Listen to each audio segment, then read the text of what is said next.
आप देख रहे हैं STV लद्दाख, आवाज घर घर की। ठीक है। औज़ुबिल्लाहि मिनश्शैतानिर्रजीम, बिस्मिल्लाहिर्रहमानिर्रहीम। सबसे पहले मैं आप तमाम मीडिया हजरात का बहुत ही मशकूर ममनून हूँ कि बहुत ही शॉर्ट नोटिस पे आज यहाँ पे जो हमारे काउंसिल की तरफ से एक प्रेस कॉन्फ्रेंस हो रहा है उसमें आप लोग यहाँ पे तशरीफ लाए। मैं उनके लिए बहुत ही मशकूर हूँ। ये जो प्रेस कॉन्फ्रेंस अभी हमने रखा है, आप लोग जानते हैं कि कुछ दिन पहले हमारे ऑनरेबल MP साहब ने जो कुछ रोड्स वगैरह का फाउंडेशन रखा, उसके बाद मैंने उसके एवज में ऑनरेबल LG साहब को एक चिट्ठी लिखा और उसके अलावा भी बहुत 2-3 पॉइंट्स में उन्होंने अपने कमेंट्स दिए। तो हमने ये ज़रूरी समझा कि इसको इन चीज़ों का जो जवाब दे के आवाम को आगाह करना और कौंसल में किस क्या के रोल और रिस्पॉन्सिबिलिटी क्या है वो आवाम तक पहुंचाना, हमने सोचा ये बहुत ज़रूरी है। तो इसलिए हम आपके माध्यम से ये सारे आवाम के बातें जो है हम आवाम के सामने रखना चाहते हैं। सबसे पहले मैं गुजारिश आपसे ये करूँगा कि पहले जो पॉइंट टू पॉइंट मैं अपना रिप्लाई देते जाऊँगा, उसके बाद जो भी क्वेश्चंस आपकी तरफ से होंगे हम आपके क्वेश्चंस भी ले लेंगे। सबसे पहले ये है कि आपको मालूम है कि कुछ दिन पहले हमारे ऑनरेबल मेंबर ऑफ पार्लियामेंट ने हमारे PMJSY के तहत कुछ रोड्स का फाउंडेशन स्टोन रखा, जिसके एवज में मैंने ऑनरेबल LG साहब को एक लेटर लिखा कि ये जो फाउंडेशन स्टोन आप लोग रख रहे हैं, हालांकि मैंने उसमें ये ऑब्जेक्शन कहीं नहीं लिखा कि क्यों कर रहे हैं। हमने ये कहा कि जो हमारे इलेक्टेड रिप्रेजेंटेटिव उस कॉन्स्टिट्यूएंसीज के हैं जहां पे फाउंडेशन स्टोन रखा है, उनमें ना तो उनको इन्फॉर्म किया गया है, ना तो उनका नाम जो है वो साइन बोर्ड पे रखा गया है। तो लिहाजा as head of the council it is my responsibility कि मैं अपने मेंबर्स के उनको जो ऑनर को जो है प्रोटेक्ट करना मेरी जिम्मेदारी है। इसलिए उस जिम्मेदारी को समझ के मैंने एक चिट्ठी लिखा। वो चिट्ठी देख के हमारे ऑनरेबल MP साहब को उस पर खामखा एक मिर्ची लग गई। अब मैं आप लोगों को एक चीज बताऊंगा, वो कभी बोलते हैं नहीं बुलाने से कोई फर्क नहीं पड़ता है, बोर्ड पे नाम लिखने से कोई फर्क नहीं पड़ता है। एक उदाहरण आप लोगों को दे दूंगा।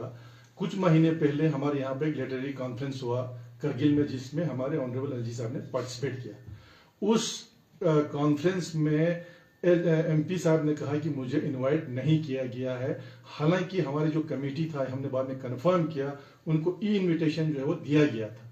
उसके बावजूद उन्होंने इन राइटिंग में ऑनरेबल LG साहब को कंप्लेंट करके हमारे डिस्ट्रिक्ट एडमिनिस्ट्रेशन को, हमारे secretary culture and deputy commissioner CO LHDC को ऑनरेबल LG साहब ने एक्सप्लेनेशन कॉल किया उनको। तो MP साहब उस हद तक भी गए। तो वो तो उसका इंडिविजुअल मसला था अपने लिए। मैंने कभी अपने लिए नहीं बोला कि मुझे क्यों नहीं बुलाया रहा है। मैंने बोला कि हमारे जो काउंसलर हैं, और मैंने कभी नहीं कहा कि ये किस पार्टी के, हमने कहा जो भी ऑनरेबल काउंसलर जिस पार्टी से भी रखते हैं, ये उसका राइट है कि उसकी कॉन्स्टिट्यूएंसी में रोड बन रहा है। तो इसलिए मैं वो चिट्ठी लिखा। अब दूसरी चीज आप लोगों को मैं ये बताता चलूंगा कि PMJSY के रोड्स के बारे में, PMJSY के रोड के बारे में काउंसिल का क्या रोल है वो मैं आपको यहाँ पे वजाहत करना चाहता हूँ। PMJSY का जो रोड है ये सेंट्रल स्पॉन्सर्ड स्कीम है। PMJSY है, हमारे CRF है वगैरह। इसमें प्रायोरिटी जो है, इसमें आइडेंटिफिकेशन हमारे ऑनरेबल काउंसिलर्स करते हैं, प्रायोरिटी फिक्स एग्जीक्यूटिव काउंसिल करता है, और सबसे बड़ी चीज यह है कि सेंट्रल स्पॉन्सर्ड का कोई भी स्कीम जब तक यहां से सर्टिफिकेट नहीं जाता काउंसिल से अवेलेबिलिटी ऑफ लैंड को लेकर, तब तक कोई प्रोजेक्ट जो है सैंक्शन गवर्नमेंट ऑफ इंडिया नहीं करती है। ये सबसे बड़ा रोल है काउंसिल का।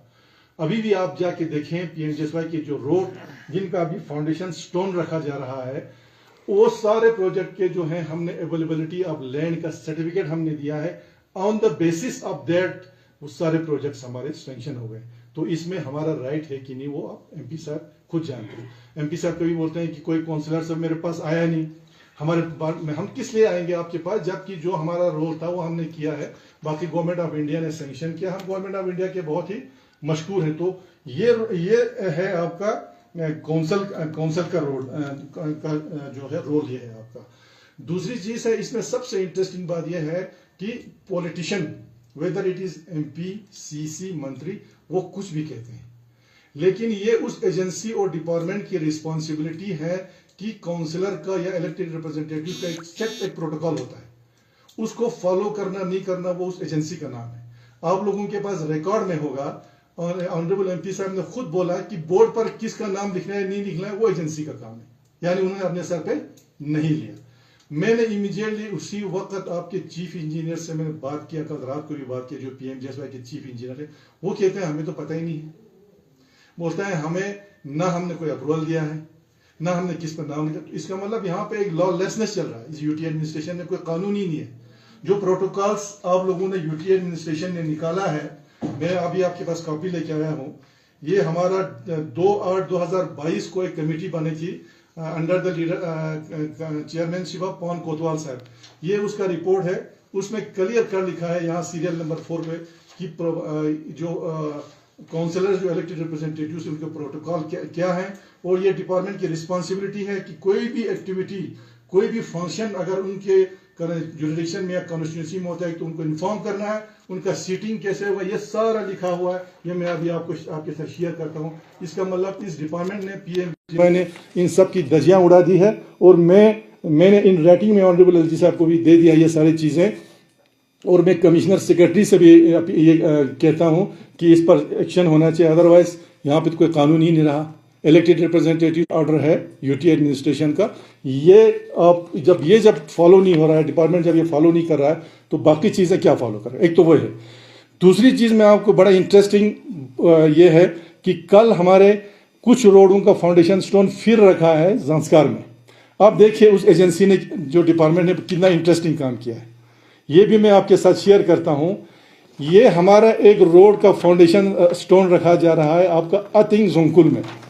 अतिंग जोंकुल हो गया करसिया कॉन्स्टिट्यूंसी, जिसके काउंसलर हमारे ऑनरेबल तंजीन जिंगमेत साहब हैं, जो कांग्रेस के काउंसलर हैं। यहाँ नाम लिखते हैं तंजीन लखपा साहब का, जो कि चा कॉन्स्टिट्यूंसी के काउंसलर है। अब मुझे खुदारा ये बताइए कि ये डिपार्टमेंट क्या, ये एजेंसी क्या कर रहा है, जो उसको ये भी पता नहीं है कि इस कॉन्स्टिट्यूंसी का काउंसलर कौन है। चलो मैं मानता हूँ नॉमिनेटेड काउंसलर का हो सकता है, तंजीन लखपा साहब हम सब जानते हैं चा काउंसलर के कॉन्स्टिट्यूंसी के रहने का हैं, और फाउंडेशन स्टोन रखा जा रहा है करसिया कॉन्स्टिट्यूंसी में, जिसके मेंबर हैं हमारे तंजीन जिंगमेत साहब।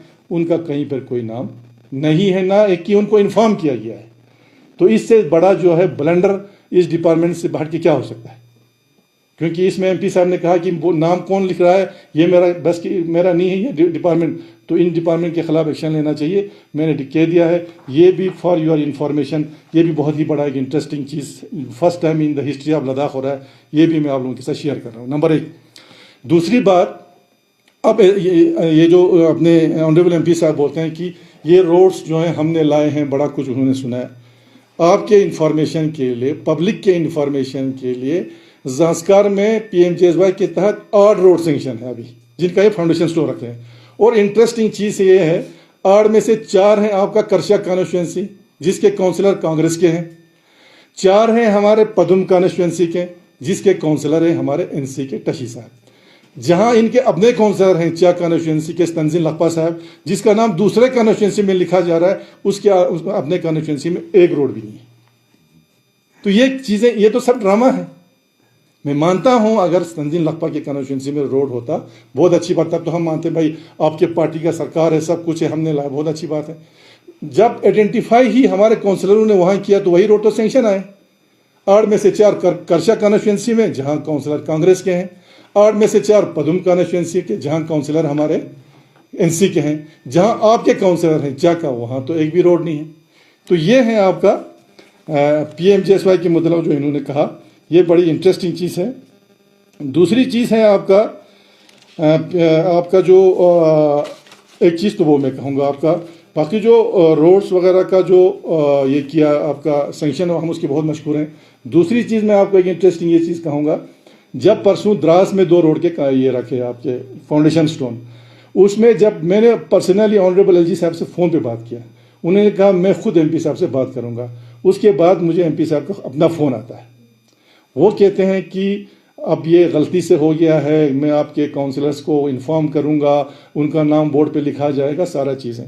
मैंने कहा देखिए एमपी साहब, मुझे कोई इंटरेस्ट नहीं है, ना मैं कह रहे थे कि आप साथ आएंगे। मैंने कहा मैंने कभी नहीं कहा, आप क्यों कर रहे हैं। मैं ये कह रहा हूँ कि जो भी काउंसलर उस कॉन्स्टिट्यूंसी के, उसको इन्फॉर्मेशन होना चाहिए और उसका नाम जो है बाज़ाब्ता बोर्ड पर होना चाहिए। तो उन्होंने कहा कि मैं उनको इन्फॉर्म करूँगा। एमपी साहब ने पर्सनली हमारे ब्यम्बड़ के काउंसलर, हमारे मुबारक शाह साहब दोनों को उन्होंने इन्फॉर्म किया कि हम जो हैं मैं जा रहा हूं वहां पे, तो आप भी आइए। लेकिन हमारे जो काउंसलर्स उन्होंने ये ऑब्जेक्शन किया कि हमारा नाम जो है बोर्ड पे नहीं है। तो इसका मतलब एमपी साहब ने रियलाइज किया कि ये मुझसे गलती हुआ है।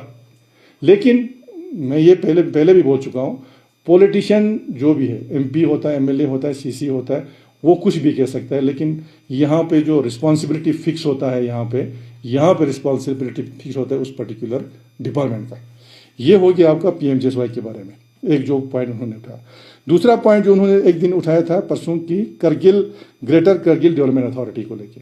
इसमें आप लोगों को मालूम है कि लास्ट ईयर हमने इसका ऑलरेडी एक क्लैरिफिकेशन हम दे चुके हैं। इसमें मैं क्लियर कर देना चाहता हूँ मीडिया के सामने विद ग्रेट रिस्पॉन्सिबिलिटी कि इसमें क्या हुआ है कि 1.5 साल पहले लेह और करगिल दोनों का मास्टर प्लान चला हमारे टाउन का, क्योंकि आपको पता है स्मार्ट सिटी के तहत डिक्लेयर हुआ। अभी भी मैं ये कहता हूँ स्मार्ट सिटी डिक्लेयर तो हुआ, लेकिन ग्राउंड पे अभी तक कुछ भी नहीं आए, ना उसके फंड्स आए। लेकिन उसको इम्प्लीमेंट करने के लिए ये कहा गया कि हम जो है म्यूनिसिपैलिटी के पेरिफेरीज को आगे बढ़ाते हैं। तो उसमें हमारे जो आगे जो यहाँ से कुछ गाँव को उसके अंदर में लाया और ये मास्टर प्लान बनाया कि हम इसमें ये चीज़ डेवलपमेंट करेंगे।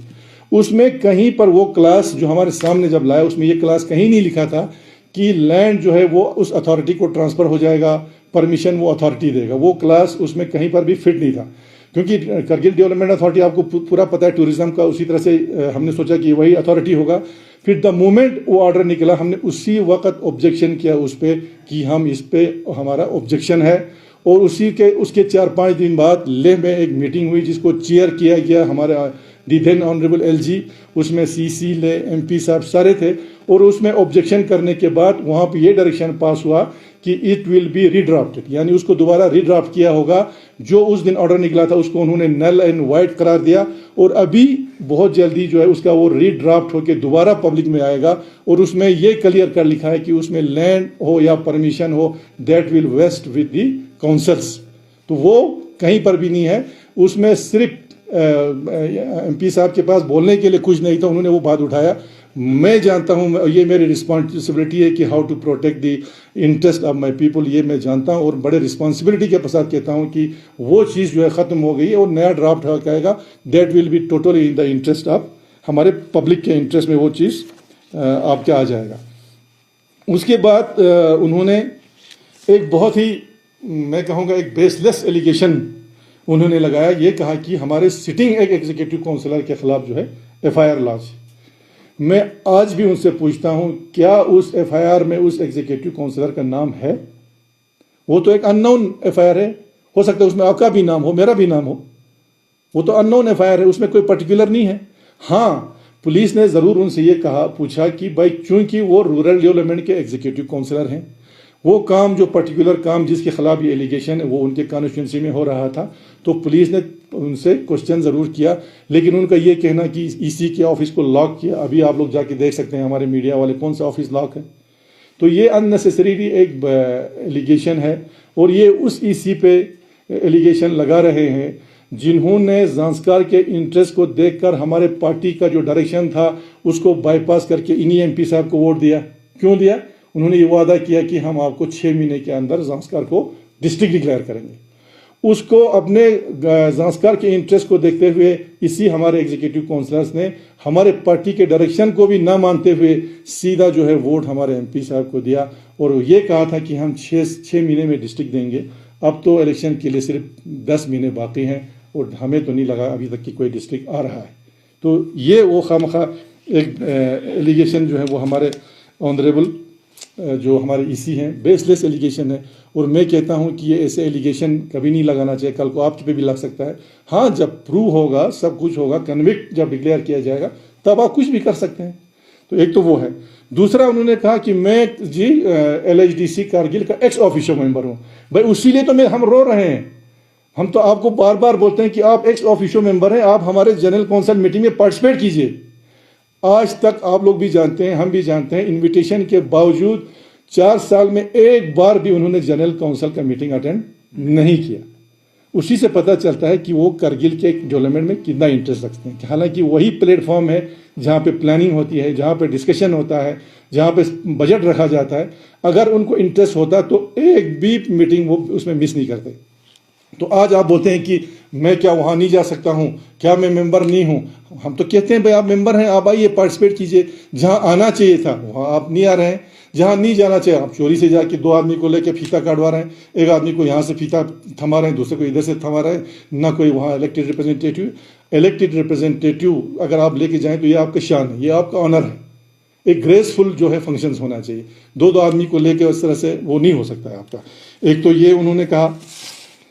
दूसरा उन्होंने एक चीज़, ये चीज़ें जो उन्होंने उनका, और दूसरा एक चीज़ वो बोल रहा था हमारे एजुकेशन के मुताबिक कि यहाँ जी फलानी जगह अभी भी अटैच है, ये है वो है।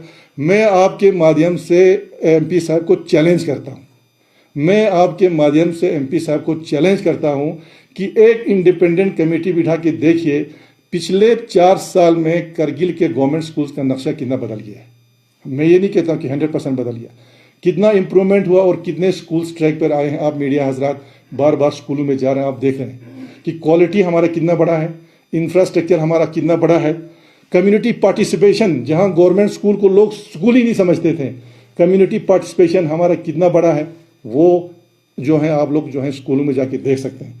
मैं यहाँ से उनको भी एक सवाल करता हूँ कि पिछले 4 साल में आपने कितने गवर्नमेंट स्कूल्स में आपने विजिट किए पूरे लद्दाख में, पर्टिकुलरली इन करगिल। जब कहीं कोई टीचर का मसला होता है तो आप उसको ट्वीट कर देते हैं। मैं ये कहता हूँ कि आपने कितने स्कूलों का विजिट किया और इसी स्कूल एजुकेशन के इम्प्रूवमेंट के लिए आपका कंट्रीब्यूशन है क्या। कितने स्कूलों को आपने एमपी लैंड में से बस दिए, कितने स्कूलों को आपने कंट्रीब्यूट किया एमपी लैंड में से, जहां आपके पास 5 करोड़ रुपए पैसा है, ये आप नहीं देखते हैं। तो मैं अभी भी आपके माध्यम से दावा करता हूं, अब रखिए एक कमेटी और देखिए कि पिछले 4 साल में जो है गवर्नमेंट स्कूल्स में कितना इंप्रूवमेंट हुआ। ये मैं आपके माध्यम से इनको बोलना चाहता था। ये था आपका। दूसरी बात इसमें बड़ा एक चीज़ मैं ये कहूँगा कि एमपी साहब को अपने रोल एंड रिस्पॉन्सिबिलिटी के बारे में भी थोड़ा एहसास होना चाहिए। छोटे छोटे चीज़ें जो डिस्ट्रिक्ट एडमिनिस्ट्रेशन का काम है, जो काउंसिल का काम है, वो हम कर रहे हैं। अब जो बिगर चीज़ें हैं, आपको लोगों ने एमपी बना के पार्लियामेंट में भेजा है ताकि जो गवर्नमेंट ऑफ इंडिया के साथ जो बातें उठाना है वो, पार्लियामेंट में क्या चीज़ें उठाना है वो। मैं आपसे सवाल करता हूँ, आज हमारे टूरिज़्म जो है वो उसकी क्या हालत है। हमारा टूरिज़्म इकोनॉमी, हमारा टूरिज़्म कोलैप्स हो गया है इस साल। आप खुद बिकॉज ऑफ व्हाट, हमारे फ्लाइट्स की वजह से हमारे फ्लाइट्स ठप हो गए, फ्लाइट्स की फ्रीक्वेंसी जो है वो टोटली कोलैप्स हो गया है। तो आप क्यों ना वहाँ जाके, इससे तो बेहतर था यहाँ कि इस तरह से करने से तो दोनों काउंसिल के लोगों को लेके वहाँ कम से कम धरना लगाते, भाई हमारा टूरिज़्म इकोनॉमी बैठ गया है, आप जो है फ्रीक्वेंसी ऑफ फ्लाइट्स को बढ़ा दीजिए। तो वो ये तो वो नहीं कर रहे हैं। उसके बाद विंटर में हमारे यहाँ पर आपने खुद देखा कि टिकट 30-40 हज़ार रुपये जो है वो पैसेंजर्स के टिकट पे पहुँचा। उस वक्त क्या कह रहे थे हमारे एमपी साहब। हम अभी तो शुक्रगुजार हैं ऑनरेबल एलजी साहब के, जिन्होंने एयरफोर्स के फ्लाइट्स चंडीगढ़ से दिल्ली से जहाज चला के लोगों को, बीमारों को यहाँ पे जो है वो पहुँचाया है। अदरवाइज़ क्या लोगों का, क्या ये एमपी साहब का रोल नहीं है इसमें? क्या काउंसिल का कोई रोल है? दूसरी बात यह है कि सबसे बड़ी चीज़ जो मैं, सबसे बड़ा चीज़ यह है कि यूटी बनने के बाद हमारे यहाँ पे एक भी गजेटेड पोस्ट लद्दाखी नहीं लगा है। सिंस लास्ट 3 ईयर्स एक भी गजेटेड पोस्ट नहीं लगा। क्यों? क्योंकि हमारे पास ना पब्लिक सर्विस कमीशन हम बना पाए, ना हमारे पास अभी तक रिक्रूटमेंट रूल आया है गजेटेड का। रिक्रूटमेंट रूल जो है अभी भी एमएचए में पड़ा है, उसको फॉलो क्यों नहीं कर रहे हैं एमपी साहब? जब हमारा रीऑर्गेनाइजेशन एक्ट बन रहा था, आप रूलिंग पार्टी के एमपी थे, क्या आप पब्लिक सर्विस कमीशन को आप कॉमन नहीं रख सकते थे? तो ये जो इतना बड़ा ब्लेंडर हुआ है कि 3 साल में एक भी लद्दाखी जो बच्चा है वो गजेटेड पोस्ट पे अपॉइंट आज तक नहीं हुआ। ये एक बहुत बड़ा एक ब्लेंडर है हमारे लिए। क्या ये एमपी साहब का रोल नहीं था? और जो मैं बोल रहा हूँ रिक्रूटमेंट रूल अभी भी जो आपका एमएचए में पड़ा हुआ है, क्या ये चीज़ें नहीं था? उसके बाद एमपी साहब ने हर जगह बोला कि हमारे पास 12,000 की वैकेंसीज थे। वो वैकेंसीज कहाँ गए? वो 12,000 797 या 795 वैकेंसीज एसएससी में निकाला और आज तक साल गुजरने के बाद भी उसका रिजल्ट अभी तक नहीं आ रहा है। और ये एसएससी जो है गवर्नमेंट ऑफ इंडिया का एजेंसी है, क्या ये आपका काम नहीं है? कितने बच्चों को हमारे रिजेक्ट हो गए? अभी तक उसका रिजल्ट नहीं आ रहा है। हालांकि हमने उस वक्त लिखा था कि आप एसएससी को मत दीजिए, यूटी को हमने लिखा था कि आप इसको एक डिविजनल कैडर का एक रिक्रूटमेंट ये बनाइए एजेंसी, ताकि हमारे बच्चे हम यहीं पे रिक्रूटमेंट करें। उसके बावजूद भी वहाँ रेफर किया गया और आज साल गुजरने के बाद भी उसका रिजल्ट नहीं आ रहा है। और अभी तो शुक्र करो कि दोनों काउंसिल ने मिलकर उन बच्चों को उनके एग्जामिनेशन सेंटर्स तक पहुंचाए, नहीं तो उनका तो एग्जाम सारा मिस होने वाला था। हमने बसेस का, बोर्डिंग, लॉजिंग, सारा जो चीज़ है वो सारा तक जो है बच्चों को देके उनका एग्जाम्स में हमने अपियर करा, वो भी अभी नहीं। रिसेंटली आपने देखा होगा जो यूनिवर्सिटीज़ का जो एंट्रेंस एग्जामिनेशन जो नेशनल टेस्टिंग एजेंसी कंडक्ट करती है, हमारे बच्चों का क्या सेंटर्स कहाँ रखे थे, किसी का चंडीगढ़ में, किसी का हरियाणा में। तो ये किसका काम है? ये एमपी साहब का काम नहीं है। सारे बच्चों का, आधे बच्चों का मिस हो गया। अभी तो शुक्र करो यूटी एडमिनिस्ट्रेशन, एलजी साहब ने हमारे कमिश्नर सेक्रेटरी हायर एजुकेशन को डिप्यूट करके उनके जो नेशनल टेस्टिंग एजेंसी है उनके चेयरमैन के साथ मीटिंग करवा के उनको दोबारा इनका एग्जाम कंडक्ट करवाया, नहीं तो सारे का एग्जाम चला गया था। तो क्या ये एमपी साहब का रोल इसमें नहीं बनता है? दूसरी चीज़, हमारे सबसे बड़ी चीज़ ये है कि भाई मैं कोई भेदभाव नहीं करता हूँ। मैं बोलता हूँ ऑल इंडिया रेडियो का जो हमारा डीडीजी डिप्टी डायरेक्टर जनरल का जो पोस्ट था यहाँ पे, उसको शिफ्ट क्यों किया ले? बाकी ले में राय हमें कोई एतराज़ नहीं है। अगर आप एमपी हैं, अगर आप कर सकते तो ले में दूसरा ला सकते थे। आपने क्यों यहाँ पे, जब आपसे हमारे मीडिया वाले सवाल पूछते हैं उसके बारे में, आप बोलते हैं नहीं मुझे ये कोई फ़र्क नहीं पड़ता कि ये जहाँ भी रहे। हमें फ़र्क पड़ता है क्योंकि ये हमारे यहाँ पर पहले था और इसको यहाँ से आपने शिफ्ट किया। और इसी रेडियो स्टेशन में 40 से 50 कैजुअल लेबर जो 15-20 साल से काम कर रहे थे, सबको डिसकंटिन्यू किया गया। तो ये किसका रोल बनता है? तो ये सारे चीज़ें जो है, एक तो अपना रोल एंड रिस्पॉन्सिबिलिटी भी हमें लेना चाहिए। और कभी ऐसी बातें जो हम तो कभी, जब तक वो नहीं बोलेंगे तब तक हम यहाँ से इस तरह से फजूल की बातें ना हमने बोला है और हम ना बोलेंगे। लेकिन कुछ चीज़ें, कुछ जब वो वहाँ से बोलते हैं तो हम मजबूर होते हैं ये चीज़ें बोलने के लिए। तो ये चीज़ें मैं यहाँ पे आपको क्लियर कर देना चाहता था कि इसमें एक दो चीज़ें जो उन्होंने कहा, खासकर PMJSY, करगिल डेवलपमेंट अथॉरिटी का है, या सारे चीज़ें उनको मेरा क्लियरिफिकेशन ज़रूरी था। और अभी भी, आज भी वो रोड जो है वहाँ पे उनका भी फाउंडेशन स्टोन अभी भी ज़ांस्कार में रख रहे हैं। Being as a elected representative, MP जो होता है वो एक स्टेट्समैन होता है, not as just as a political figure. तो एज ए स्टेट्समैन जो है उनको समझना चाहिए कि how to respect the other, जो उनके कुलीग्स हैं उनका भी रेस्पेक्ट करना उनको सोचना चाहिए। एमपी साहब को ये चीज़ें नहीं करना चाहिए। हमें जो भी इलेक्टेड रिप्रेजेंटेटिव है उसको उनको ऑनर देना हम सब का फ़र्ज़ है। हम भी जब जहाँ जाते हैं, जिस पार्टी से भी ताल्लुक़ रखते हैं, हम उनको इन्फॉर्म भी करते हैं, उनका इंश्योर करते हैं कि उनका नाम पर बोर्ड पे उनका नाम भी हो।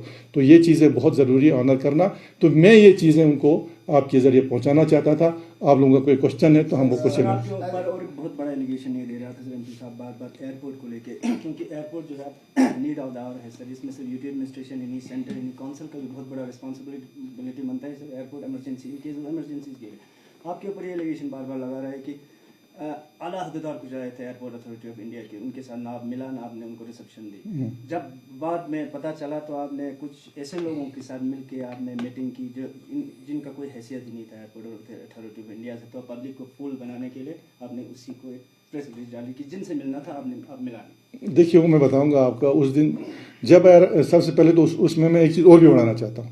जब एयरपोर्ट अथॉरिटी की जब वो टीम आई थी, उसमें वो टीम ज़ांस्कार भी गया, करगिल भी गया और न्यूमा भी गया।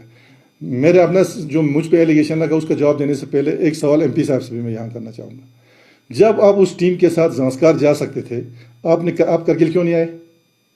यहीं से आपका पता चल जाता है आपके एटीट्यूड और क्या आपका एटीट्यूड है। ज़ांस्कार गए वो, जबकि वहाँ पे ज़ांस्कार के रिप्रेजेंटेटिव या जो भी था वो था, लेकिन आप करगिल में उस टीम के साथ नहीं आए। यहाँ पर मेरा नहीं जाने का मतलब ये था, ये बिल्कुल नहीं था कि मैं जानबूझ के नहीं किया। आपका उस टीम का यहाँ पे जो विजिट था वो लास्ट मोमेंट में बना, पहले शेड्यूल में वो नहीं था। तो उस दिन क्योंकि मैं टाउन पे प्रेजेंट नहीं था, डीसी साहब ने मुझे फ़ोन किया था, तो मैंने डीसी साहब को ये कहा था कि आप on behalf of the council जो भी इंफॉर्मेशन उनको चाहिए आप रिप्रेजेंट कर दीजिए। हालांकि उसमें हमारे एडमिनिस्ट्रेशन की पूरी टीम थे, जो भी इंफॉर्मेशन उनको चाहिए था वो इंफॉर्मेशन हमने वहाँ पे दिया। इन डॉक्यूमेंट में भी चाहिए था वो दिया, उसका रिपोर्ट भी हमें आया। और उसके बाद में पर्सनली जाके उसकी टीम के जो हेड कर रही थी, जो मैडम थी वहाँ पे आपका, उनके साथ में दिल्ली में जाके उनसे मिल के वो रिपोर्ट्स भी हमने सबमिट किए सारा। तो इसमें वो बात बिल्कुल नहीं है कि मैंने जानबूझ के उसको निगलेक्ट किया। अब दूसरी चीज़ आपका यह है कि एयरपोर्ट का मसला आप खुद जानते हैं, कौंसल की रिस्पॉन्सिबिलिटी ये है कि अगर उनको कल भी आपके जब एयरफोर्स के ये आए थे, एयर मार्शल साहब जब आए थे, उसमें भी हमने मीटिंग किया। हमने कहा हम प्रोवाइड, एलएचडीसी का इसमें रोल है आपका टू प्रोवाइड लैंड उनको कितना चाहिए, इंफ्रास्ट्रक्चर अगर बनाने में उनको फंडिंग चाहिए वो देने के लिए हम तैयार हैं। ये सारा जो कौंसल का रोल है। और एमपी साहब को मैं आपके माध्यम से बोलना चाहूँगा, मैंने आज से 1 साल पहले आपसे रिक्वेस्ट किया था कि करगिल के एक डेलीगेशन चाहे वो कौंसल का हो, जिसका भी हो, आप ही लीड कीजिए। आप लीड करके वहाँ पे आपके जो कंसर्न मंत्री हैं सिंधिया साहब से हमारी बातचीत की, हम राउंड टू राउंड बैठ के डिस्कस करेंगे। उसका जवाब एमपी साहब ने अभी तक मुझे नहीं दिया। जो हमारा रोल था वो हमने किया। सर, अभी आपने बताया कि स्कूल एजुकेशन जो है कारगिल में बहुत बेहतर हो गया है, हालांकि अभी तक टीचर्स के लिए कोई ट्रांसपेरेंट ट्रांसफ़र पॉलिसी नहीं है, और आए दिन व्हाट्सएप पे और सोशल मीडिया पे ये सर्कुलेट होते रहते हैं कि बड़े अहदेदारों के रिश्तेदार जो हैं वो टाउन के एरियाज़ में ज़्यादा हैं, और टाउन के जो आसपास के एरियाज़ हैं उनमें जेंडर इक्वालिटी नहीं है, उनमें फीमेल टीचर ज़्यादा है, और जो दूर दराज के इलाके हैं उनमें मेल टीचर ज़्यादा है। तो इस पे आप क्या कहना चाहेंगे? देखिए, ये आपका बात मैं बिल्कुल एक्सेप्ट करता हूँ कि अभी भी हमारे पास ट्रांसपेरेंट या फेयर एक ट्रांसफ़र पॉलिसी अभी नहीं है, लेकिन इस चीज़ में मैं बार बार पहले भी बता चुका हूँ। इसके लिए हमने डायरेक्टर स्कूल एजुकेशन से अप्रोच किया है कि एक free and fair transparent policy लाने के लिए वो हमें मदद करें, किसी एजेंसी को हायर करें, ताकि ये सारा सिस्टम जो है ऑनलाइन हो, कोई किसी को इसमें शिकवा ना रहे। लेकिन हमने इस पर कुछ एक्सरसाइज किया है। आप जानते हैं, जब हमने कौंसल संभाला तो यहाँ पे कोई ट्रांसफ़र नहीं हुआ था, 10-10 साल से लोग जो हैं एक जगह पे था। हमने कोशिश किया कि जोन वाइज, यानी बहुत सारे जो जोन के टीचर्स थे वो एक दूसरे के, mostly they were in Kargil town. हमने कोशिश करके, आपको मालूम है, आज से 2 साल पहले कम से कम 1100 टीचर्स की हमने पोस्टिंग किया। मैं मानता हूं कि उसमें 100% दैट वाज नॉट परफेक्ट, लेकिन हमने एक शुरुआत की। जिनके ग्रीवेंसेस थे उनको हमने काफ़ी हद तक दूर किया, और मैं इसको आज भी एक्सेप्ट करता हूं। और इंशाल्लाह हमारी कोशिश रही है, हमने अभी भी है कि हमने डायरेक्टर साहब को बता दिया। और ये सिर्फ एजुकेशन में ही नहीं, ये जो ट्रांसफ़र वाला है ये हर डिपार्टमेंट में होना चाहिए, हेल्थ में भी हो, सब में हो, एक ट्रांसपेरेंट पॉलिसी हो। जब ये ट्रांसपेरेंट जो पॉलिसी जब आएगी हमारे पास, तो इसमें अटैचमेंट वाला, आपका डिप्यूटेशन वाला, ये सिलसिला सब खत्म होगा, क्योंकि ये पूरा ट्रांसपेरेंट होगा, कोई देख सकता है, और हर किसी को ये पता चलेगा कि after a period of 2 years या 3 ईयर्स मेरे पोस्टिंग कहाँ पे होगा। ये इंशाल्लाह हमारी एजेंडे में हम ज़रूर कोशिश करेंगे। आपने ग्रेटर कारगिल वो डेवलपमेंट अथॉरिटी की बात की, तो अभी तक सिर्फ ये कौंसिल नहीं, इससे पहले वाले कौंसिल भी किसी ने भी यहाँ पे एक मास्टर प्लान लाने की शायद कोशिश की होगी, लेकिन अभी तक कोई मास्टर प्लान नहीं आया, अभी तक टाउन प्लानिंग नहीं है, अभी भी कंस्ट्रक्शन जो है रोड पे आके कंस्ट्रक्शन बन रहे हैं, लोगों को अपना सेंटेक्स रखने के लिए भी जगह नहीं है, वो रोड पे रख रहे हैं। क्या कहना चाहेंगे? इसीलिए तो ये मास्टर प्लान बन रहा है आपका, बहुत सही है, क्योंकि हमारा टाउन जो है वो बहुत तेज़ी से एक्सपेंड हो रहा है, और हमें अभी रोड्स के लिए, ड्रेनेज के लिए जगह नहीं मिल रहा है। अभी तो हालत ये है कि जो हमारा हाईवे है वहाँ पर भी, जब अभी बीआरओ हो या बाकी ने मार्किंग किया है और ये कहा है कि आपके जो मकान है, आपकी दुकान है, वो रोड पे आए, तो इसमें मास्टर प्लान का एक अभी चल रहा है, उस पर एक्सरसाइज चल रहा है कि एक मास्टर प्लान जो बन गया वो बन गया। परसों भी आपको मालूम है कि मैंने एक डेलीगेशन को लीड किया था एलजी साहब के साथ। मैंने भी उनसे ये रिक्वेस्ट किया था कि सर, जो मकान आज से 20-20 साल पहले बन गए हैं रोड साइड पे, उनको कुछ थोड़ा बहुत आप एग्जाम्पशन दे दीजिए। तो ऑनरेबल एलजी साहब ने कहा कि उसमें हम देखेंगे, अगर ज़्यादा इंकरेजमेंट हुआ है तो फिर उसमें देखना पड़ेगा, बाकी थोड़ा बहुत हम कंप्रोमाइज़ करेंगे। लेकिन फर्दर इन चीज़ों को रोकने के लिए मास्टर प्लान, यही मैं आप जिक्र कर रहा था, मास्टर प्लान आपका कंसल्टेंट्स हायर हुआ है, मास्टर प्लान बन रहा है, और सारे स्टेक होल्डर्स को बिठाने के बाद, मैं फिर बोलता हूँ, सारे स्टेक होल्डर्स को बिठाने के बाद हम उसका अपना कंसेंट दे देंगे। बहुत जल्दी, विधि ने मंथ इंशाल्लाह हो जाएगा। एयरपोर्ट करगिल का लॉन्ग पेंडिंग डिमांड रहा है, काउंसिल ने कौन सा बड़ा स्टैंड लिया है एयरपोर्ट के इशू को लेकर? क्योंकि डिमांड तो लंबे वक्त से करते आ रहे हैं और इस वक्त सिर्फ एक पॉलिटिकल इशू बना के रह रहा है।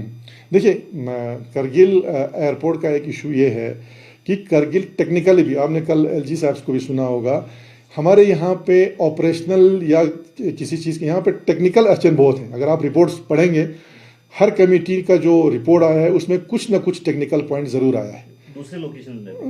दूसरे लोकेशंस तो उन्होंने ऑलरेडी, जो एक कमेटी है उसने वखा वाला तो टोटली रिजेक्ट किया। इस कमेटी ने कहा कि यहाँ पे एक तो रनवे भी कम है, दूसरा वहाँ पे विंडी ही है। अब मेन यहाँ पे जो हमारे पास आया था, एक रिपोर्ट में ये था कि जो रनिंग जो आपका जो रनवे है उसको थोड़ा टिल्ट करना पड़ेगा, यानी कि उसको शुरू की तरफ करना पड़ेगा। एक रिपोर्ट में ये कहा गया कि जो अभी रनवे है उसको जो पश्चिम की तरफ है वो देना पड़ेगा। तो वो सारे फाइनल रिपोर्ट, उसमें कोई भी अभी जिम्मेदारी नहीं उठा रहा, फाइनल रिपोर्ट नहीं आया। हालांकि लैंड आपने देखा होगा, हमने चाहे रनवे की तरफ लैंड रिक्वायरमेंट है वो भी हमने प्रोविजन रखा है, अगर आप पश्चिम की तरफ करते हैं तो वहाँ पर भी हमने प्रोविजन रखा हुआ है। तो अभी हम बार बार मंत्री से भी, एलजी साहब ने भी कल आपने सुना होगा, वो भी बार बार उठा रहे हैं कि इसमें हमारी तो ये रिक्वेस्ट है कि जब तक ये आपका रनवे एक्सपेंशन होगा या बड़े जहाज नहीं उतरेंगे तब तक कम से कम जो छोटे जहाज़ जो ATRs हमारे जो इस पे उतर सकते हैं वो आप इस पे ज़रूर उतारिए। दूसरा, हमने परसों जो हमारे एयरफोर्स चीफ आए थे उनसे रिक्वेस्ट किया है कि एक फ्लैट जहाज़ है हमारे यहाँ पर C-13 कह के, जिसकी कैपेसिटी 60 है, हमने उनसे ये कहा कि तब तक आप विंटर में कम से कम उसको भी ऑपरेट कीजिए। तो उन्होंने एश्योर किया कि हम उस पर ज़रूर देखेंगे। तो जितना हमारी हमसे हो सकता है, जहाँ अप्रोच करना है, जहाँ लैंड अवेलेबिलिटी है, इवन यहाँ तक कि जो इंफ्रास्ट्रक्चर डेवलप करना है यहाँ पर, इसका आपका जो टर्मिनल बिल्डिंग्स है वो भी हम करेंगे। और ये आपको मैं यहाँ बताता चलूँ, ये आपका सिविल एडमिनिस्ट्रेशन का एयरपोर्ट है। ये पैसा जो इंफ्रास्ट्रक्चर जो बना है वो एयरपोर्ट अथॉरिटी का पैसा दिया, हमारे PWD ने बनाया, एयरफोर्स के पास ये लीज पर है। तो इसलिए हम चाहते हैं कि एयरपोर्ट अथॉरिटी जो है वो इसको टेक ओवर करें, और कम से कम जब तक बड़े जहाज नहीं आएंगे तब तक छोटे जहाज इस पे चले। बीजेपी गवर्नमेंट बनाएगा, इस पे आपका क्या कमेंट है? देखिए, चाहे बीजेपी गवर्नमेंट बनाए चाहे कांग्रेस, टेक्निकलिटीज की बात नहीं कर रहे हैं, मैं कहता हूं वो उसमें टेक्निकलिटीज है। अगर बनाए तो फिर क्यों नहीं बना रहे? मेरा सवाल ये है, अगर वो बना सकते हैं तो क्यों बना रहे हैं? इसलिए कि करगिल वाले बीजेपी में नहीं है इसीलिए वो न बना रहे हैं क्या? सर एक बात आपका टेलीकम्युनिकेशन को लेकर उन्होंने कहा कि काउंसलर्स जो है MP से पूछते नहीं है, और जितने भी नुमाइंदे हैं वो पूछते नहीं है LHDC के, और पब्लिक से पता करके उन्होंने जो है जहाँ भी रिक्वायरमेंट था टेलीकम्युनिकेशन का टावर वहाँ पे इंस्टॉल कर रहे हैं। तो इसको आप किस तरह से देखते हैं, और टावर्स LHDC जो है इस पे क्यों ये भी कर रहे हैं? जनाब अली मूसा साहब, मैं MP साहब से पूछता हूँ, जितने भी टावर जो स्टेट लैंड्स पे लगे हैं उसका लैंड का अलॉटमेंट किसने दिया अभी तक? जितने भी टावर्स लग रहे हैं वो अलॉटमेंट हम दे रहे हैं। अगर हम वो लैंड अलॉटमेंट नहीं देंगे तो बाकी ये कहते हैं कि मेरे पास नहीं आते हैं। तमाम काउंसलर जहाँ जहाँ पे पड़े हैं उन्होंने MP साहब को भी लिखा, हमने ऑफिशियली मंत्री को भी लिखा, LG साहब को लिखा, हर किसी को हमने अप्रोच किया है। ये उनका कहना गलत है। उनको काउंसलर आने की क्या जरूरत है जब वो खुद रिप्रेजेंटेटिव हैं? क्या आप करगिल के MP नहीं हैं? क्या आप सिर्फ लेह के MP हैं? तो जब उनको पता है, और हमारे हर जगह जो जितने भी काउंसलर्स हैं उन्होंने जो है वो टेक आउट किया है, कंसर्न मंत्री, LG, MP साहब, हर किसी के साथ। और मैं यहाँ ये बताता चलूँ पब्लिक के इंफॉर्मेशन के लिए, जहाँ जहाँ टावर स्टेट लैंड पे लग रहा है हम जो है लैंड दे रहे हैं। और कल ही मैंने कम से कम 10 लोकेशन के लैंड का फाइल जो है अप्रूव किया है जहाँ BSNL के टावर लगने वाले हैं। सर, क्या काउंसिल अंडरमाइन हो रहे हैं इस वक्त? देखिए, अंडरमाइन मैं समझता हूँ कि जब से ये हमारे ऑनरेबल LG साहब, नए LG साहब ने ज्वाइन किया है तब से जो है काउंसिल जो है एम्पावर हो रहा है। आप खुद जानते हैं कि इससे पहले स्पेशल डेवलपमेंट पैकेज के जो प्लान बनते थे उसमें काउंसिल का कहीं इन्वॉल्वमेंट नहीं था। For the first time LG साहब ने खुद चेयर किया, ले में 5 घंटे की मीटिंग की, उसमें पूरे काउंसिल को जो है उन्होंने इन्वॉल्व किया। और फॉर न्यू स्कीम जो अभी आने वाला है SDP में, उनका भी डायरेक्शन है कि तमाम कमिश्नर सेक्रेटरीज को न्यू प्लान भी जो है जो काउंसिल से जो है उसका अप्रूवल होना चाहिए।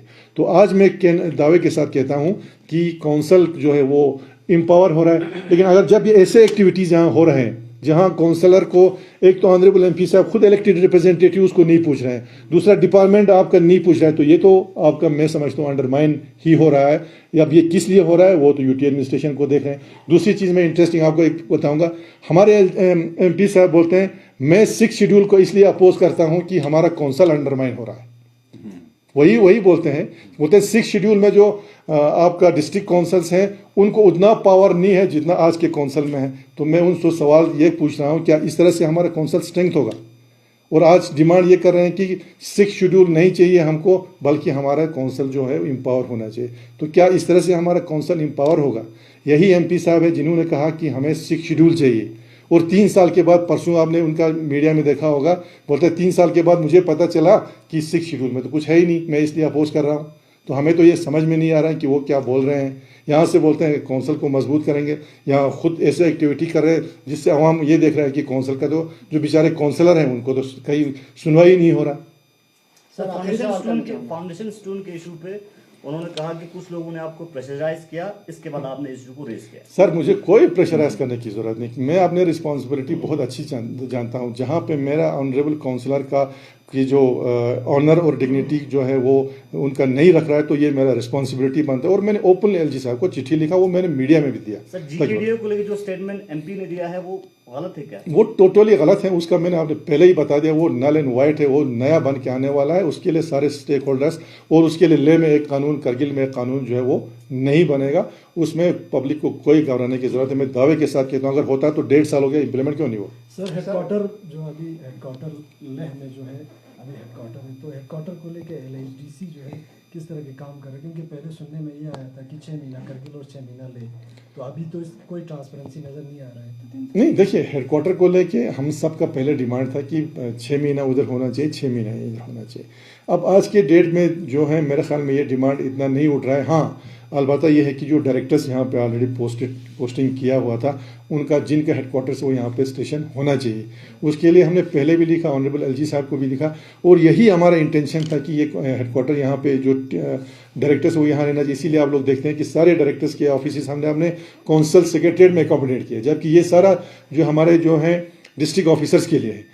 तो अभी भी मैं एलजी साहब से कहता हूं कि वो जो जितने भी, खैर अभी तो मोस्टली डायरेक्टर्स यहाँ पे 10 दिन 15 दिन अभी आप देख रहे हैं वो लोग बैठते हैं जब से ये एलजी साहब आए हैं। और क्योंकि बाकी डे टू डे रूटीन में वर्क में तो इतना इफेक्ट नहीं होता क्योंकि ई फाइल सिस्टम है आपका, लेकिन कभी किसी पर्सन का या किसी एम्प्लॉय का किसी डायरेक्टर के साथ कोई ग्रीवेंस होना चाहिए, तो इसलिए होना चाहिए।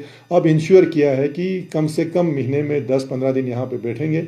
और मैं भी देख रहा हूँ कि मेरे पास भी आ रहे हैं आपका डायरेक्टर स्कूल एजुकेशन हो, सोशल वेलफेयर हो, रूरल डेवलपमेंट, वो लोग बार बार अभी विजिट कर रहे हैं। तो इंशाल्लाह मुझे लगता है एलजी साहब के डायरेक्शन के बाद ये जो कमियां ये भी दूर हो जाएंगी। सर फूड सिक्योरिटी रूल्स 2023 के तहत जो है जितने भी गवर्नमेंट एम्प्लॉयज़ हैं उनको एक्सक्लूड किया गया है राशन इंटाइटलमेंट से। हालांकि जेएनके में अगर यही रूल देखा जाए 21 में बना है, उसमें सिर्फ गेजेटेड पोस्ट के जो एम्प्लॉयज़ हैं उनको एक्सक्लूड किया है। क्या कहना चाहेंगे? ये दुरुस्त है, आपका ये पार्ट हमारे पास आया, लेकिन इसमें एक चीज़ मैं ये कहूँगा, जो पेंशनर्स हैं खासकर हमारे, उन पेंशनर्स को कम से कम ये जो इंटाइटलमेंट है ये रहना चाहिए आपका। तो उसमें हमने अभी रिसेंटली उसमें लिखा भी है कि जैसे यूटी एडमिनिस्ट्रेशन जेएनके ने किया, उसके तहत हमारे जो पेंशनर्स हैं कम से कम they should be included in the list, वो होना चाहिए। दूसरा, यहाँ पे राशन का स्केल जो है कम से कम वो बढ़ना चाहिए। राशन का स्केल हमारे यहाँ पे बहुत कम है। और दो मेन चीज़ें हमारा जो पब्लिक के डिस्ट्रीब्यूशन सिस्टम में पहले हुआ करता था, एक केरोसिन, दूसरा हमारा शुगर, जो कि अभी बिल्कुल यहाँ पे नहीं है। वो मैं यूटी एडमिनिस्ट्रेशन से अपील करता हूँ क्योंकि इनके प्राइस, क्योंकि केरोसिन तो हमारे लिए विंटर में चाहिए, दूसरा शुगर का जो रेट बहुत हाई है, इसमें कोई सब्सिडाइज अमाउंट दे के ये दो चीज़ें जो है हमारे पब्लिक डिस्ट्रीब्यूशन सेंटर्स पे अवेलेबल होना चाहिए for general public and particularly दो जो हमारे बीपीएल कैटेगरी के। तो आप इस फेवर में हैं कि जितने भी गवर्नमेंट एम्प्लॉयज हैं मतलब पेंशनर्स के अलावा उनको एक्सक्लूड किया जाए? नहीं, आप उसमें एक क्लास देखना पड़ेगा आपका कि उसमें किस अमाउंट या किस क्या उन्होंने सीलिंग रखा है आपका इनकम का, उस हिसाब से वो भी देखना चाहिए। गवर्नमेंट एम्प्लॉयज जितने भी हैं उनको एक्सक्लूड करना है। गवर्नमेंट एम्प्लॉयज जो उनका अर्निंग देखना पड़ेगा। कुछ गवर्नमेंट एम्प्लॉयज में आपका एक जो होता है, अर्निंग का कुछ मेंशन ही नहीं है। नहीं, उसमें मैं ये कहता हूँ कि जैसे फॉर एग्जांपल कुछ गवर्नमेंट एम्प्लॉय जैसे गजेटेड है, जैसे हमारे यहाँ पर आपका क्लास 1-2 होता है, जो हमारे छोटे मुलाजिम से आपके क्लास 4 वगैरह है, उनके इनकम को देख के कम से कम उनको भी इसमें इंक्लूड करना चाहिए। सर कुछ ना कुछ इशू रहते हैं। सर लास्ट सवाल होगा, उसके बाद और एक सवाल होंगे सर, चाहे काउंसिल को हो, डेवलपमेंटल एक्टिविटीज़ को लेके हो, तो मैं आपसे सीधा सवाल करना चाहता हूँ, आपका ज़ाती क्या इसमें इंटरवेंशन होगा? क्योंकि you are one of the most senior leader of Kargil and you are one of the most successful CC in the history of Kargil as per public. तो अब किस तरह देखते हो सर एब्रोगेशन के बाद? क्योंकि हमेशा कुछ ना कुछ अर्सवाइल जेएनके के साथ आपको किस तरह काम करने में आपको ये होता था, अभी यूटी के बाद एब्रोगेशन के बाद तकरीबन 3 साल हो चुके हैं सर। जब भी कोई सेलिब्रेशन, जब भी कोई यूटी डे वगैरह मनाता है, तो हमने तो हमेशा आपके मुँह से यही सुना सर, आप हिंदुस्तान गवर्नमेंट का शुक्रिया अदा करना, एलजी का शुक्रिया अदा करना। तो आप किस तरह देखते हो सर ओवरऑल एप्लीकेशन के बाद, आप ओवरऑल सिस्टम को आप किस तरह देखते हो? आपका पर्सनल गाइडेंस। देखिए, आफ्टर ऑब्लिगेशन जो मैं कहूँगा सबसे बड़ी चीज़ बिफोर ऑब्लिगेशन हमारा जो यूटी बनने से पहले ये था कि फंड्स फ्लो जो हमारा बहुत कम था, जिसकी वजह से हमारे डेवलपमेंटल एक्टिविटीज़ कंप्लीट होने में सालों साल लगते थे। मैं एक उदाहरण आपको देना चाहता हूँ। फॉर एग्जांपल हमारा डिस्ट्रिक्ट हॉस्पिटल का फाउंडेशन स्टोन 2012 में रखा, due to lack of fund हम उसको कभी कंप्लीट नहीं कर पाए। उसके बाद आज के दिन में देखिए हमारे इंफ्रास्ट्रक्चर करगिल को छोड़ के बाहर गर्ल्स हॉस्टल हमारा करगिल हाउस का यहाँ बना जम्मू में 1.5-2 साल में कंप्लीट होगा। Additional block in Kargil house साल में कंप्लीट हो गया। हमारा करगिल भवन जो दिल्ली में बन रहा है उसका वहाँ पर तेज़ी से काम चल रहा है। तो मैं ये कहता हूँ कि आफ्टर जो एप्लीकेशन है डेवलपमेंटल एक्टिविटीज़ में हमारा पेस जो है वो बहुत आगे निकल चुका है और फंडिंग भी जो है इसमें सही हुआ है। लेकिन एक चीज़ मैं बार बार कह रहा हूँ कि जो सबसे बड़ा नुकसान हुआ हमारे यहाँ पे हुआ वो हो गया एम्प्लॉयमेंट का। मैंने अभी भी आपको यहाँ पे JKPSC का जहाँ पे जिक्र किया, उसमें हमारे जो एजुकेटेड जो हमारे बच्चे थे उनको जब हम JNK में था तो उनके लिए बहुत सारे एवेन्यूज़ खुले थे। JKPSC आपका, उसके बाद आपका JNK पुलिस, आपका जितने भी वहाँ मेडिकल इंस्टीट्यूट्स हैं आपका वहाँ पे, उसके अलावा आपका SSRB, हर जगह हमारे बच्चे अप्लाई करके हर जगह जॉब लगते थे। यहाँ पर एक राडर लग गया हमारे यहाँ पे, ना हमारे यहाँ PSC बना, ना हमारे यहाँ पे जो रिक्रूटमेंट का जो था वो SSC को देने के बाद साल अभी यहाँ पे नहीं हुआ। उसके बाद कोई मेजर डेवलपमेंट जो है रिक्रूटमेंट नहीं हुआ। तो यहाँ पे मैं ये कहना चाहता हूँ आपका आफ्टर फॉर्मेशन ऑफ UT, एक तो फंड्स फ्लोस में हमारी जो बड़ा, जिसकी वजह से हमारा डेवलपमेंट में हम काफ़ी आगे बढ़ चुके हैं। हमारा चाहे आप रोड देखिए हैं, आप बिल्डिंग्स देखिए, स्कूल्स देखिए, हॉस्पिटल, वो तो आप लोग देख रहे हैं। उसमें जो है गवर्नमेंट का लिबरल फंडिंग हुआ, जिसके लिए मैं अभी भी as a head of the council में आई एम हाईली थैंकफुल। लेकिन जो चीज़ हमारा एक बहुत बड़ा चीज़ है जो हमारे फ्यूचर जनरेशन का सवाल है, उसमें काफ़ी जो है एक झटका हमें लगा है। और हमारी अपील है UT एडमिनिस्ट्रेशन से कि जो प्रोसेस होना है अभी रिक्रूटमेंट का वो जल्दी से जल्दी हो। और एक बहुत बड़ा डिमांड ये है कि पब्लिक सर्विस कमीशन, हमारे बच्चे जो हैं जिन्होंने 3-3 साल जो कम्पिटिटिव एग्ज़ाम जैसे JKS वगैरह होते हैं उनके लिए तैयारी किया है, वो लोग डिप्रेशन के भी शिकार हैं। या तो जल्दी से हमारा वो उनका रिक्रूटमेंट होना चाहिए, नहीं तो कम से कम हमारे जो JKPSC जो है उसके साथ इसको क्लब करना चाहिए। आज जो है वक्त की ज़रूरत है। सर, काउंसिल हेडक्वार्टर को लेके बहुत कम बोलते हुए देखा जाता है। कौन सा नाम करगिल में UT हेडक्वार्टर काउंसिल की तरफ से, तो क्या अभी हेडक्वार्टर की डिमांड खत्म हुआ है? नहीं, हेडक्वार्टर का डिमांड वो तो आपको पता है, पहले से भी हमने कहा कि ये रोटेशन पे होना चाहिए, 6-6 महीने के लिए होना चाहिए। लेकिन ये हमने एक डिमांड किया हुआ है।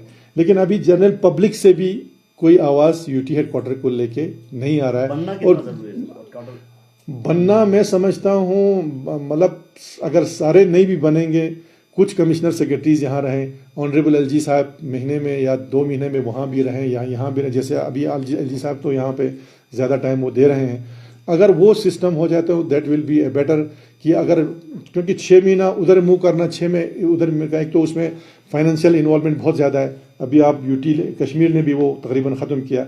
लेकिन ये एक सिस्टम रहे कि कुछ सेक्रेटरीज़ वहाँ, कुछ सेक्रेटरीज़ यहाँ पे रहे, और ऑनरेबल LG साहब या एडवाइज़र साहब जो हैं कम से कम महीने में 15 दिन यहाँ मूव करते रहे, यहाँ के डेवलपमेंटल एक्टिविटीज़ पर नज़र रखें, यहाँ पे एडमिनिस्ट्रेशन पे नज़र रखा। तो ये हमारे एक सजेशन होगा। बताया ये बेचारा कि DDG की जो पोस्ट है वो लेह हेडक्वार्टर था, इसलिए लेह शिफ्ट किया गया। नहीं, वो आपका एज ए क्लस्टर हेड के हिसाब से शिफ्ट किया है पूरे नेशन में, और लद्दाख में लेह को हेडक्वार्टर के हिसाब से था तो वहाँ पे शिफ्ट किया है। नहीं, उसमें देखिए मैं ये नहीं कहता हूँ कि शिफ्ट, मैं यहाँ पे शिफ्ट करने वाली बात जो उनका बिल्कुल गलत है। क्यों हेडक्वार्टर, कौन सा हेडक्वार्टर उनका? या तो ये कहना चाहिए कि क्या रेडियो स्टेशन जो है वो UT हेडक्वार्टर के साथ जुड़ा हुआ था? क्या कहीं कोई ऑर्डर निकला है कि आप UT हेडक्वार्टर के साथ इसको रखो रेडियो के साथ? फिर तो हमारे डायरेक्टर्स के भी वहाँ शिफ्ट क्यों नहीं हो रहे? ये सब कहने वाली बात है, कहीं नहीं हुआ। ये भी इस पे सवालिया निशान में यही भी लगाता हूँ कि आप शिफ्ट क्यों कर रहे हैं? जो ऑलरेडी है आप उसको शिफ्ट कर रहे हैं। जो वहाँ पे आप लाइए, ले में हम कभी नहीं कहते, आप उससे भी बढ़ाइए, आप DG को ला के वहाँ पे बिठाए। लेकिन जो यहाँ पे है वो जो है शिफ्ट नहीं होना चाहिए। इस पर हमारा जबरदस्त ग्रीवेंस है। सर, अभी आपने एक क्वेश्चन रेज किया MP लद्दाख को टूरिज्म को लेके, तो वही एक क्वेश्चन आम जनरल पब्लिक कर दिया। सर, LHDC कितना कोशा है टूरिज्म को प्रमोट करने के लिए, और क्या कुछ कर रहे हैं इस टाइम टूरिज्म को प्रमोट करने के लिए? देखिए, टूरिज्म को प्रमोट करने के लिए जो हमारी तरफ से ये हो सकता है कि टूरिज्म प्रमोशन के जो आपके फेयर लगते हैं बाहर, वो भी अभी तो, पहले तो हम कौंसल वाले ही लेते थे कि हमारे यहाँ से जो टूरिज्म के साथ जो कनेक्टेड थे उनको हम लेते थे। जहाँ जहाँ पर भी बड़े बड़े आपके इवेंट्स होते थे आपका बड़े बड़े सिटीज़ में। लेकिन UT बनने के बाद उन्होंने ये कहा कि ये लद्दाख को रिप्रेजेंट करेगा, लेह से भी जाएंगे, करगिल से भी जाएंगे। लेकिन हमने भी अपने आपका काउंसिल में आपका जो भी हमने कर सकते हैं, जैसे आपका होम स्टे वाला है, होम स्टे में प्रायोरिटीज़ हम फिक्स करते हैं। होम स्टेज का मैक्सिमम हम ये कोशिश कर रहे हैं कि जो जहाँ पे टूरिस्ट स्पॉट्स हैं वहाँ मैक्सिमम होम स्टे वहाँ पे हो ताकि उनकी इकोनॉमी बढ़े। दूसरा ये है कि डेस्टिनेशंस जैसे हमारे आपके जो हमारे हेरिटेज साइट्स हैं उनको अभी हम आइडेंटिफाई कर रहे हैं और हम ये कोशिश करें क्योंकि ये जो टूरिज़्म पॉलिसी है ये गवर्नमेंट की तरफ से बनेगा और अनफॉर्चुनेट ये है कि अभी हमारा यूटी का टूरिज़्म पॉलिसी तक भी नहीं आया और टूरिज़्म पॉलिसी में हमने अपनी तरफ से रिकमेंडेशंस क्या क्या करने चाहिए वो हम कर रहे हैं। बाकी कौंसल अलग से कोई चीज़ इसमें नहीं कर सकता है। बाकी जहाँ पर भी जहाँ ज़रूरत पड़े जहाँ हमारा इनपुट चाहिए वो हम दे रहे हैं और हम बार बार उनसे रिक्वेस्ट कर रहे हैं कि एक बार आप टूरिज़्म पॉलिसी उसमें टूरिज़्म पॉलिसी में LHDC का रोल भी निकल के आएगा कि हमें क्या करना चाहिए।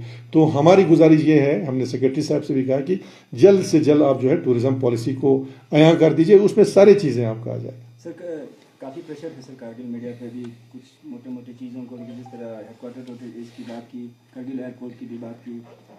जनरल पब्लिक का हमेशा यही प्रेशर रहता है सर कारगिल मीडिया पे कि हमारे लीडरों को बार बार नोटिस में दे रहे हैं कि कब तक एक्सपेक्ट करें सर कारगिल एयरपोर्ट। देखिए उसके लिए कोई डेडलाइन मैं कहूँगा अगर ये आप मंत्री साहब से भी पूछेंगे ना वो डेडलाइन नहीं दे पाएंगे, लेकिन जहाँ तक हम कोशिश करेंगे, हमारा तो कोशिश लगा है, मैं तो पिछले 4 साल से लगा हूँ। हमारे प्रीवियस LG साहब भी बार बार कहते रहे कि हमारी कोशिश है, लेकिन हमेशा कुछ ना कुछ टेक्निकलिटीज़ उसमें आ गई। ये जो हमारे ऑनरेबल LG साहब बैठे हैं उनका भी आपने सुना होगा कि इसमें कुछ टेक्निकल वजह से रुका हुआ है। लेकिन मैं ये नहीं आपके माध्यम से अभी भी कहता हूँ, जब तक इसका रनवे बढ़े, जब तक एयरपोर्ट कंप्लीट हो, तब तक के लिए छोटे एयरक्राफ्ट के लिए हमारे पास जो है रनवे जो है वो अवेलेबल है। हम सब की कोशिश यही है कि जब तक एयरपोर्ट बढ़ता है तब तक के लिए कम से कम छोटे जहाज़ यहाँ चलाएं, जिससे आपका टूरिज़्म भी बढ़े, जिससे बाकी हमारे जो लोगों का आना जाना है वो भी बढ़े। आपके टेन्योर खत्म होने से पहले क्या काउंसिल का एक डेलीगेशन सेंटर में जाके मुख्तलिफ मिनिस्टर्स के साथ या यूनियन गवर्नमेंट के साथ मुलाकात कर सकते हैं एयरपोर्ट को लेकर? डेफिनेटली हमने तो पहले भी कोशिश, मैंने तो आपको कहा कि मैंने तो LG साहब को, मैं इनको ही रिक्वेस्ट कर रहा था। अब मैं बहुत जल्दी ऑनरेबल LG साहब से रिक्वेस्ट करके अपॉइंटमेंट फिक्स करके हमारी कोशिश होगी जो पूरा नक्शा है एयरपोर्ट का वो कम से कम हमारे ऑनरेबल मिनिस्टर साहब के सामने हम रख पाए। एक अफवाह है सर बाजार में, you are preparing for next Lok Sabha election, ये कहा था? नहीं, वो तो मैंने परसों भी कहा था, वो लोगों का मैं पहले भी कह चुका हूँ, ये अफवाह रहता है, इसमें कोई कभी हक भी सदाकत भी हो सकता है, कभी नहीं हो सकता है। और ये मैंने पहले भी कहा।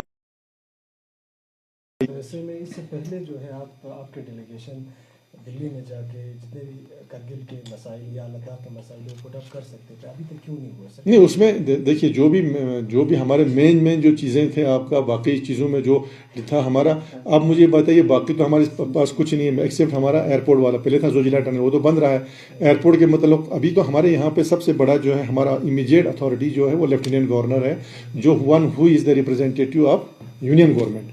हमारी जो फरियाद है हम उन तक पहुंचाते हैं और उन्होंने भी कोई कसर बाकी नहीं रखा है और हमने भी बाकी सारे जो मिनिस्टर जो इश्यूज थे उनके साथ टेकअप किया और ऐसा कोई इशू हमारे पास आया नहीं एक्सेप्ट दिस एयरपोर्ट। इंशाल्लाह हम एक बार फिर ज़रूर कोशिश करेंगे कि जो पूरा नक्शा है वहाँ तक पहुँचाने की।